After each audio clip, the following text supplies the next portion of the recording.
এইফালে চাই দিয়ক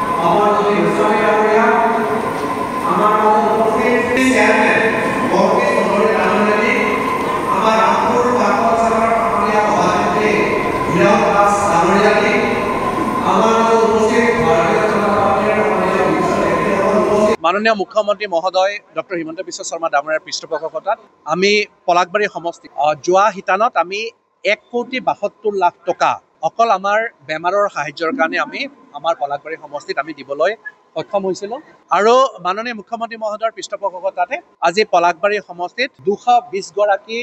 আমাৰ যোনে নেকি বেমাৰত ভুগি আছে তেনেকুৱা ব্যক্তিক আজি চেক প্ৰদান কৰা হয় আৰু আজি যেহেতু পবিত্ৰ ৰাখী বন্ধন আৰু এই পবিত্ৰ ৰাখী বন্ধন দিনটোতে আজি এই চেক বিতৰণ কাৰ্যসূচীটো আমি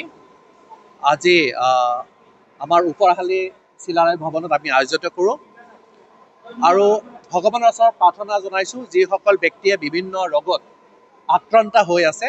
তেওঁলোকক ভগৱানে অতি সোনকালে যাতে সুস্বাস্থ্য প্ৰদান কৰে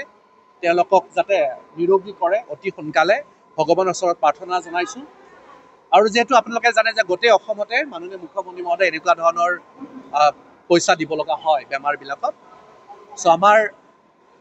সকলোৰে বেমাৰ হ'লে যথেষ্ট খৰচা হয় বহুত বিভিন্ন ধৰণে বিভিন্ন প্ৰকাৰে বহু পইচা খৰচ হয়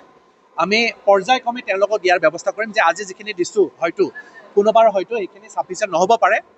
আগন্তুক দিনবিলাকত যিসকল ব্যক্তিয়ে বিভিন্ন বেমাৰত বিশেষকৈ একেবাৰে জটিল বেমাৰত তেওঁলোকে আক্ৰান্ত হৈ আছে এই সকলোবোৰ ব্যক্তিক অনাগত দিনবিলাকত তেওঁলোকে এবাৰ নহয় আকৌ দুবাৰ তিনিবাৰ তেওঁলোকক আমি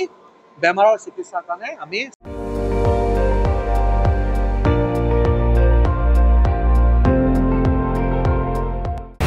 আপুনি চাই আছে ND24